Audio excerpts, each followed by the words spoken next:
Okay, yeah, so thanks everybody for sort of hanging on, and really today I'm going to talk a little bit about security at the speed of DevOps. Hopefully this will, I kind of say kind of, because hopefully I'll have a little bit of something for everybody regardless of background. Okay, so a little bit about myself. I'm the head of DevOps at Barclays in the Chief Security Office. So what that means is I essentially manage, run and maintain all of the infrastructure that keeps the applications that keeps the bank safe. I'm also the head of all of the environment, so everything from vulnerabilities, patching, all of the cool sexy stuff, not really. And then finally the head of the physical security. So if you imagine like fingerprint scans, facial recognition, CCTV, all of that cool stuff. I also head up the sort of infrastructure side of that. So quite a heady responsibility, and really to be in that role, you kind of need a bit of a diverse background, which is why so I'm an expert in AI, specialist in physics, and major in neurocomputing. I won't dwell on that too much, but the kind of point I want to aim at is I've worked in sort of China, India, America, and Europe, and it kind of give me a holistic view. So spoiler alert, software development is the same shit wherever you go. Yeah, so I think I've maybe jumped off with the, oh, there you go. Okay, so I'll give you a cat picture, a cat video to watch while I talk about the agenda. Essentially, I'm going to start off with a little bit of scaremongering. I'm hopefully going to try and make you realize that security is actually quite hard, and then I'll continue with a little bit more scaremongering by talking about this cyber threats in general, and kind of give you like a holistic overview of all the potential concerns that a cyber analyst needs to worry about. I'll then sort of focus on this idea of pragmatic DevSecOps and why we need to be a bit more pragmatic. And then I'm going to give 6 high-level suggestions, so business and sort of leadership, and then sort of 6 quick wins for sort of low-level techies.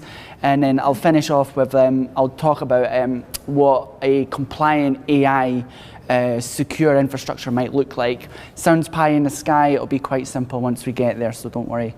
But that's essentially it, so let's go into the fear-mongering, and if you haven't guessed already, I talk at 100 miles per hour, and I hope that you can all understand my overly thick, exaggerated Scottish accent. Okay, so let's get started. One of the things is, we talk about security and tech, and we talk about being on the forefront, but we often forget there's like this misconception that the old legacy security issues go away. There's plenty of people who fall for this and this. So, is the question, do HR need to maybe understand levers a bit better, or do we just need to lock the server room? But then also like intelligent systems are quite easy to fool. So you can fool a human with this one, like is it a chihuahua or is it a muffin? But also computers get fooled because they have very low amount of features, so they're quite easy to fool. And then finally, from a security point of view, if you imagine like you uplift all of your security infrastructure to use really advanced AI, you can fool lots of AI systems with just a couple of pixels. So we're in this situation where it's quite tricky, and a lot of engineers want to fall back into their shell and use the old traditional ways of defense and security and infrastructure, but that's clearly not the solution. And so we have this paradox, right? So we have this idea like we want to keep the bank secure, we have all of these vulnerabilities, all of these threats, but from a business and DevOps side of view, we can't just take the show off the road. We can't stop servers to fix vulnerabilities and run out patches. So we have this need to go fast, but also to be secure. So that's kind of really the aim I want to get there. And eventually I'm going to continue to scaremonger, right? So now imagine you're a DevOps guy, or you're sort of a business, you're maybe a decision maker, and you need to pick the tools for your company if you're a startup or if you're an enterprise. This is, I guess this complements the gentleman's earlier map. This is just the DevOps tools only, and I'd actually, this is a bare minimum. I would expect DevOps engineers to know, at least, I would say at least the major constellations. So So, okay, now you've got a strategy, you need to know what tools am I going to buy, but the problem is you might buy some of them and then be incompatible with the other tools. So really there's this layer of risk in the decision process. A lot of companies, big banks and small organizations decide to go with take a rock star who will take the leadership, and that rock star will clear the way. But the problem is if you trust a rock star, they'll take you down the journey that they want you to go down, not necessarily what's best for the business. So I just want to kind of highlight that risk. And one more, I'll not dwell on too much, but open source software is full of bugs and vulnerabilities. And I'll not dwell on it, but major organizations are moving more and more to open source, so even big banks, and I have yet to see an effective screening mechanism in any organization I've worked, and I've worked in China and India and the UK and America. And so you kind of need to think about we need to employ people who, as part of their job, is to look at the new tools that we're using in a new software, and is there any bugs, what is our appetite, and things like that. So the summary so far is we've got a paradox. We have all of these complications, vulnerabilities, and attack vectors, but then we also have this need to be more resilient and to deliver to customers' needs. Because customers are more they're less forgiving now, right? So if the bank went down in the 90s, people are just well, the bank's down. It's on the news. Oh my God, the bank's down. If the bank goes down today, people are I'm switching. And so that's a big problem that we have to deal with. So first up, I'm going to thank Zebia Labs because I shamelessly stole their periodic table, but I converted it for my own use. So they have a periodic table of DevOps tools. I've got a periodic table of cyber threats. So a big shout out to Zebia Labs for that. Okay, so I'm going to talk about a few of them. I'm not going to bore you with all of them, but I'll give you an idea, right? So security frameworks. If you're a leader or if you're a senior application developer, you need to think about what frameworks work best for your company. Some of these are legally binding and some of them are best practices. I recommend the NIST framework. It was rolled out by Barack Obama. It's used in the military industries. It's also used by big banks. What makes this so good is it's got a layer of language for every level. So if you're a project manager or if you're a business acquisition, you can work with the NIST framework and understand it at your level. If you're an application developer, does anybody here, any developers here? Hands up, anyone? Right, just, okay, so OWASP for you. And then any cloud developers, anybody play with cloud a lot? Right, C* for you guys. Okay. So hacker frameworks obviously are a lot shorter because a hacker framework, a hacker life cycle is much shorter, right? They generally trend to two paths. They either trend to jail, right, or they prison, or they trend to becoming a cyber analyst themselves, or they pack it in. So, but the framework I would recommend for a hacker framework would be OSINT, especially if you're a security person, because to make the shield stronger, you need to play with the sword. And OSINT open source intelligence is really good. Anybody here not from Europe and not from America? Right, so if you think that this isn't of a concern, like in terms of GDPR and PSD2, I can say that's not the case. So around the world, in India and China and Africa, data compliance is becoming more and more important. So it's a common trend, and we need to worry about that regardless. I guess it's kind of educational, right? But here's all the different kind of attack vectors. There's only about, 16. But I would expect the average person to know these, or to know at least maybe 5 or 10.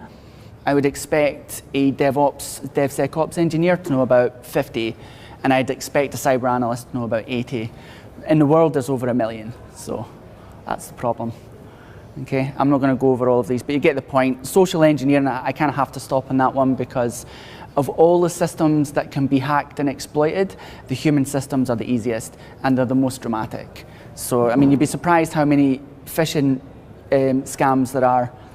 One last one before I skip this is AI attack vectors.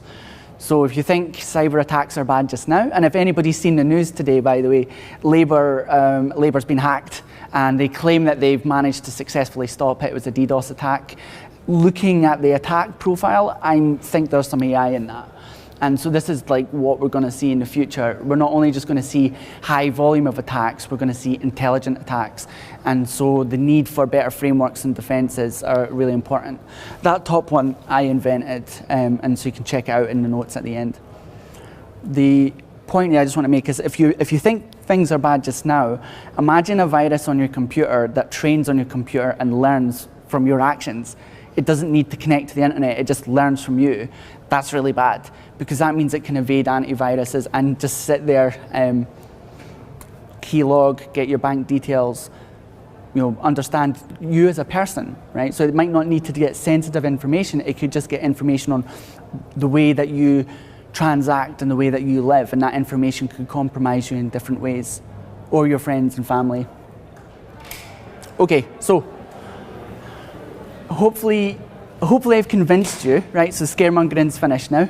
So hopefully I've convinced you that it's a problem. The next thing I want to convince you is that it's clearly there is far too much for some Einstein cyber analysts to keep on top of, right? So it's just not possible for analysts to protect you from everything. So I think we need to move more into this world of a sort of a collective security awareness, or a community, community security, right? Where we all think of security as a personal thing. I've worked a lot in Asia, and in general, I find in Asia people are a lot more street smart around security. They fall, like if you look statistically, we fall for phishing and personal social attacks much more often. And it is a big compromise to big organizations. So it's like, well, protect yourself and protect your company that you work for. And this isn't an endorsement of the tool, but this is one way you can do it, right? So one way is you can have like a gamify the system. Rather than having mandatory compliance, you make it a game. And you're like, okay, try and find a security vulnerability, now go try and fix it. So this is a great thing for developers and application developers, because you can, you can even pick COBOL or whatever language, right? And it will say find a vulnerability, fix the vulnerability, make sure it doesn't happen again. And then you're on a leaderboard and you can show off to your friends. But really what that is it's like a screen. So you could use it and say, right, before I let my developers touch production, or before I let my developers do anything naughty, I'll screen them with this and see when they get a high score. So it's a great way to move forward. So if anybody knows DevOps here, you'll realize just what a mess this is. In the advertised model, there should be about 4 or 5 steps.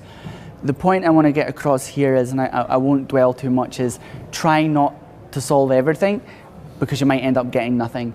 And if you're a champion of automation, you should also think about the human processes. Right? So a perfect plan always fails when you add humans into the mix, right? And so we kind of need to start thinking into the future, and I'll touch on that. But the main theme I kind of want you to think about taking home is like, probably the future is not going to be full AI and automation, and it's not clearly not going to be all humans. It's going to be augmented, some kind of a mix. So a really good tool is a tool that can manage both at the same time, and I'll touch on that. So I'll start with the simple stuff, high level, and then I'll get progressively more complicated. Generally, just for developers or any old companies here, most people now know how to develop microservices. And so the need to iterate in smaller chunks is really important. And also, if you're not familiar with application development or DevOps or security, I strongly recommend you to sit in a Scrum. So if you work in a tech company and you have your guys doing their Scrum, I strongly just suggest you to dial in and listen to what they talk about, because that will really help. Does anybody here, how many people here know what ITIL is, or change management?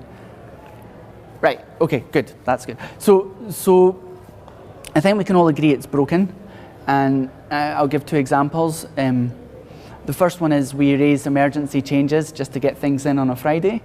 And then the second is, let's say I'm about to make a big change in production. I go into production, I've got my change record, and I see something else that's broken. I'll just go and fix that. That's a problem, right? Because they're using the change to do something that they shouldn't be doing, even if it's a good thing.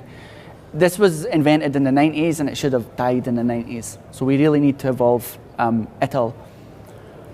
Some of it's boring, but compliance monitoring is, I think there's a thing called server spec, all the notes are at the end, but there are increasingly new ways to manage and automate human actions, like business actions and management actions, by creating essentially playbooks.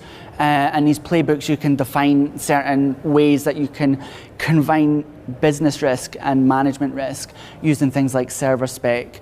So that, I think, is a really good thing to look into. This is quite condescending, but I will just say anybody here that does DevOps should also practice what they preach. And what I mean by that is, if you're a DevOps engineer, comment your code, source manage your code. Don't just have Jenkins jobs with no descriptions, because everybody else has to look at that. As a DevOps engineer, so many people work with you, and yet they don't understand what you're doing. We have enough problem with AI and data scientists doing that, so we really need DevOps engineers to, champion Agile, what they say that they can champion. This is a more high-level one, but has anybody read the Phoenix Project? Right, so get rid of your Brents. Brent is a guy who is awesomely intelligent. He really gets the job done. Everybody relies on Brent. It comes for a Friday, well, I could learn it myself, but Brent will get it in. You need to remove your Brents and to remediate your Brents, and the best way to do that is to go up to Brent and say, Brent, you're off the bench. You're on the bench for a month. And he said, oh, we need to get the change in, or we've got product releases.